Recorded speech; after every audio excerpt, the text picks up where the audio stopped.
international d'Eloquentia, le concours d'éloquence organisé par Isegoria. Merci à l'administration d'Audencia et à Rhétorique d'avoir rendu possible l'organisation de cette 8e édition. Rhétorique est une agence de conseil en stratégie de communication qui accompagne et conseille les entreprises et leurs employés de différentes façons, la prise de parole étant au centre. Et c'est précisément la valeur que nous souhaitons donner à notre concours d'éloquence.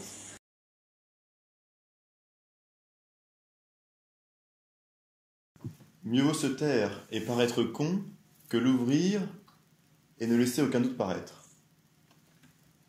Coluche, Pierre Desproges, Antoine de Rivarol ou encore Mark Twain, chacun essayait d'obtenir les éloges pour avoir été le premier auteur de cette phrase. Philosophie de la passivité qui m'est chère, évitons la bêtise et écoutons. C'est ainsi que j'entends cette expression. Oui, utilisons notre oui comme le chien utilise la sienne, utilisons notre regard tel l'aigle pour capter le discours, utilisons notre cœur tel l'homme pour ressentir le monologue. Oui, utilisons nos sens pour comprendre la valeur de la parole et celle du silence. Si je l'ouvre, je suis con, et si je me tais, je parais con. Mais si je m'ouvre, je ne puis être con, mais si je fonce, je suis con. Alors, à prendre la parole, je deviendrai assurance tourix sans sa harpe, je commencerai instantanément à me décrire, à me définir, à donner mon avis, à chanter, je commencerai à me battre pour mes opinions. Je prendrai des risques, oui. Je me mettrai en danger même. En affichant clairement et distinctement mes pensées, ce que je suis. Je brandirai sur un étendard de soie les couleurs du moi et les couleurs et les mots du moi. Que dis-je ? À moi d'être la Marianne de la parole. Je me battrai et je finirai sur le champ de bataille de la pensée. Est-ce que je prendrai autant de risques que ce gilet jaune ensanglanté à cause d'un flashball en plein cœur ? Je ne sais pas, enfin. Je prends le risque d'être en désaccord, de me confronter. Je bondis dans la gueule du loup. Oui, je prends le risque de dire des bêtises, des sottises, des bêlements, des âneries. Et c'est dans telles circonstances que je ne laisse aucun doute sur ma personne et sur ma non-animosité. Mais si je parle pour dire des bêtises, tard Zemmour sur BFM, je ferais mieux de me taire. J'éviterais d'être con et de me prendre 10 000 € d'amende, comme récemment. Je ferais mieux d'opter pour un silence long et tranquille. Être absent du discours, être loin du débat. Poser dans le club, normal. Je me devrais de garder le silence. Je ne suis qu'un agneau. Parce que je ne sais pas, ou bien parce que je n'ai pas envie de parler. Je me concentre sur moi-même. Finalement, je suis sage. Je me tais, je suis sage. Je me plais, je suis mage. Mage des mots et du discours, puisque je peux les fabriquer, mais avant tout sorcier du silence, puisque je peux le contrôler. Wingardium Leviosa, et j'invoque Sénèque, pour qui celui qui ne sait pas se taire ne sait pas parler. Dès lors, je serais une tombe. Bon, j'y ajouterai un peu plus de vie, parce qu'une tombe, c'est vraiment chiant, mais je serais une tombe. Disons que je serais paisible. Je serais d'une quiétude presque béate. Je serais serein de ne rien apporter de trop. Serein, que dis-je ? Délicatesse dans le discours, apaisement dans l'échange. Je fourvoie le langage, je vide ma tête et mes tripes des mots qui me manident. Un soupçon de moi dans le débat, un soupçon des moi dans le bois. Et voilà que je pourrais observer, analyser et m'instruire. Capter le discours sans l'interférer, garder le silence pour écouter le cœur, comme dirait Alfred de Musset. Mais qu'est-ce que ce serait chiant, franchement. Pardonnez-moi, mais tout de même, entendre l'autre raconter 1001 choses et pas des merveilles. Entendre l'autre raconter des bêtises, encore des conneries. N'en reste pas un moment où l'autre envie d'interférer, de parler, d'échanger, d'apporter ma connaissance, de me battre pour des valeurs, de donner mon avis, de dire ce que je pense, de cesser d'être le cri de Munch et de me faire enfin entendre. Oui, je parlerai. À bas le silence. Sortez vos éloges, vos apologies, vos laïus, vos proclamations et même vos parrainaises. Agissez. Oui, nous allons presque devoir nous engager. L'homme ne peut pas rester passif toute sa vie. N'est-ce d'ailleurs pas là son essence que de créer, que de construire ? De progresser, l'homme agit. Il élabore, il interagit. Il dialogue avec ses congénères, pas généralement cons, mais il parle. Il transmet sa connaissance et il marque les esprits. Oui, il se définit. Mais alors, il paraît être ou bien il est ? Ses paroles, qu'elles soient belles ou ragoûtantes, c'est bien lui qui les dit. S'il paraît con, est-il lui-même con ? Suis-je dans Inception ? Suis-je en train de me perdre entre l'être et le paraître ? Où est ma toupie ? Peu importe. Peu importe mon toupet et dénoncer que je ne suis peut-être pas celui que tu penses que je suis, mais je suis un autre. Tu interprètes mon être en pensant connaître celui que je ne suis, mais tu ne sais pas. Je pourrais être acteur. Oui, acteur. L'acteur est-il toujours con? Ça ne plairait pas trop à Brad Pitt. Je pourrais être drogué. Le drogué est-il toujours con? Débat houleux. Je pourrais être orateur. Et l'orateur est-il toujours con? J'essaie tout du moins de faire croire que non. Je parle, mais je compte bien ce qui me plaît. Mon envie subordonne mes pensées, alors si mes paroles ne me définissent plus, qui suis-je? Si ce qui comptait le plus était le moi intérieur, le moi si cher à notre cher Freud, je pourrais m'amuser et dire des bêtises. Je pourrais paraître con sans l'être.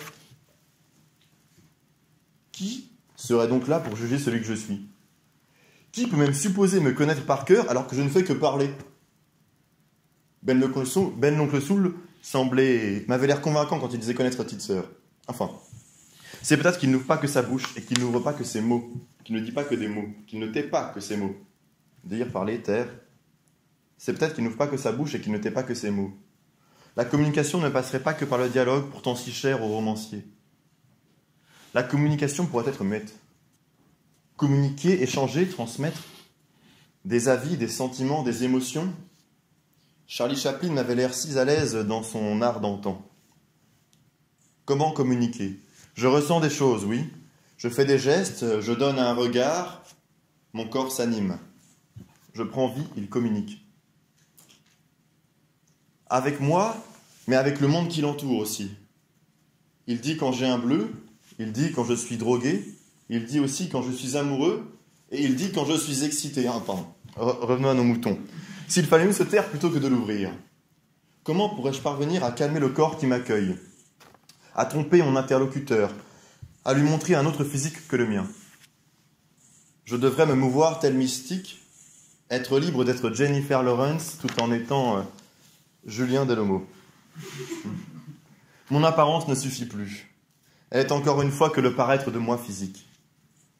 Je pourrais paraître physiquement con, un défi auquel je ne m'attarderai pas ce soir. Mais, puisque selon Coluche, toi, une des proches, on ne sait guère finalement, mais puisque selon eux, il faudrait mieux se taire que paraître con. Comment taire son corps? Oui, comment taire ce corps qui depuis tout à l'heure ne fait que de bouger, de trépigner? Oui, mon corps paraît et est. Il est l'épée de Damoclès à double tranchant sur le moi. Comment taire alors celui que l'on ne contrôle pas? Je devrais faire appel à Médusa, me pétrifier, stopper mes flux sanguins, délaisser mes sens pour une existence plus apaisée. Mais Médusa ne fait pas que vous stopper. Elle vous coupe définitivement du monde. Elle vous ôte la vie.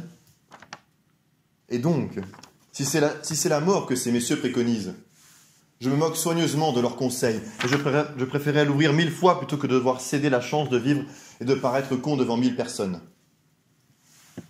Mais je me défie à ma capacité à être. J'ai beau être enveloppé de mon plus beau costume, la classe, il risque d'arriver un jour où je ne différencierai plus l'un de l'autre. Et oui, je pense à notre cher Joker qui perd sa tête, qui ne sait plus s'il est clown ou criminel, s'il est con ou fou, s'il est seul ou noyé dans la foule.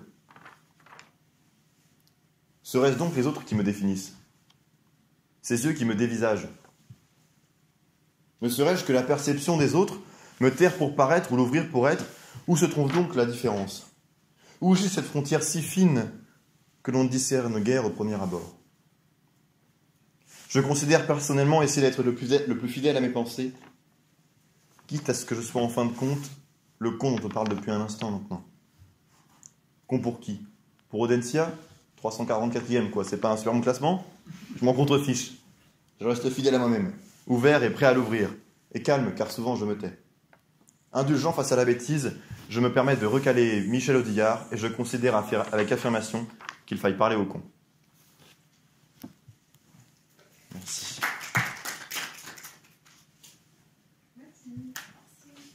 Avec plaisir. Oui.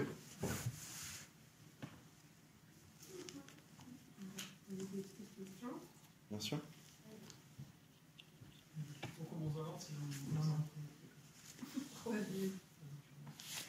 Moi j'ai une question. Quand dans la vie de tous les jours, on te provoque, Mhm.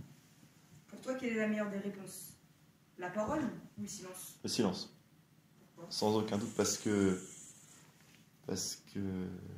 la provocation est souvent basée sur une espèce de haine ou alors vouloir être moqueur, sentir un petit peu supérieur et réagir, ce serait rentrer dans son jeu. Et c'est tellement plus facile de ne rien faire, de ne rien dire. Lui, il va se lasser, puisque s'il n'a plus de jeu avec lequel jouer, il va s'en aller. Comme un enfant qui s'en va chercher des jouets lorsque le sien a disparu. Et donc pour toi, le fait de parler veut forcément dire le fait de parler pour rien dire? Non. Enfin, on peut considérer les deux. On peut être un peu désespéré, presque pessimiste, et dire que tout ce qu'on raconte, de toute façon, ça ne sert à rien, ça ne marque rien, ce ne sont que des paroles. Mais il y a des paroles qui ont quand même marqué certains esprits. Hein. L'Iliade et l'Odyssée sont apparemment issues que de paroles, et ça marque pourtant bien nos esprits encore aujourd'hui. Donc non, je ne pense pas que toute parole, ce soit pour rien dire. Nos mots ont des impacts sur la vie des autres, sur les sentiments, sur la façon dont ils ressentent les choses. Est-ce que là, tu as l'impression d'avoir parlé pour ne rien dire, par exemple? Ou non. J'ai failli dire oui, mais non. Non, parce que j'ai mis du temps à savoir ce que j'allais vous conter. Et ça m'a amené à réfléchir un minimum. Et rien que pour l'expérience d'avoir réfléchi à ce que j'allais vous dire, c'était hyper enrichissant. Et en plus, j'ai dû pratiquer un peu le langage devant vous, ce qui fut un exercice fort sympathique. Dans ton discours, tu as beaucoup parlé de l'épreuve. L'épreuve, aimer dire, est-il indispensable d'être cultivé lorsqu'il suffit de fermer sa gueule pour briller en société? Est-ce que tu penses que... Enfin, qu'est-ce que tu en penses? Tu peux inviter à la station. Est-il indispensable d'être cultivé lorsqu'il suffit de fermer sa gueule pour briller en société? Là, sur l'instant, je ne saisis pas trop comment on brille en société en fermant sa gueule. Ben, c'est un peu ce que tu disais, c'est en restant en retrait, en évitant que dans la provocation. Mais je trouve pas qu'on brille en société. Je trouve qu'on peut briller soi-même. On peut être fier de réussir à fermer sa gueule, à se taire et à pas prendre la parole puisque ce serait rester un peu digne et ne pas rentrer dans la provocation. Mais je pense pas que ce soit vraiment très idéalisé et que les gens ne rêvent pas de devenir silencieux, muets ou... Donc je pense pas que ce soit vraiment briller en société. Au mieux, on peut briller soi-même, être fier de ne rien dire, mais pas en société.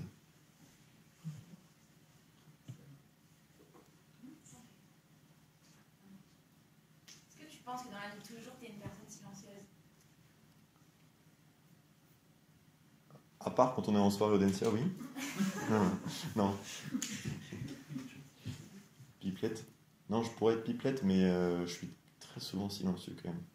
J'ai une jeunesse très silencieuse et je crois que je suis plus observateur et silencieux que participant au débat et aux conversations. Pour toi, la meilleure façon de communiquer avec les autres, c'est par le langage ou par les gestes et l'autre? Je sais pas s'il y en a, je sais pas si, Il était possible de communiquer sans parler. je sais pas s'il y en a de meilleurs. Parce que j'aime beaucoup quand ça communique par le langage parce que c'est très... par le corps, pardon. Parce que le langage c'est facile. Quand on dit quelque chose, on est sûr de ce que l'autre veut nous dire puisque c'est des mots qu'il porte, on a le même code. Alors que quand on communique par le corps, on n'a pas du tout les mêmes codes. C'est des codes différents, chacun a ses propres codes et on ne sait pas trop comment interpréter les gestes de l'autre, le regard de l'autre, le sourire de l'autre, c'est pas facile. Et c'est ce petit doute, cette situation un peu instable où on ne sait pas trop où se positionner, savoir ce que l'autre dit, comment réagir, qui je trouve un peu charmante et belle à la fois. Mais l'avantage du discours, c'est aussi peut-être de pouvoir construire des choses plus... de parler, le langage, construire des choses plus profondes, où comme on dit les choses vraiment, on ne doute plus, Et on peut, à partir de vérités, construire des raisonnements plus solides.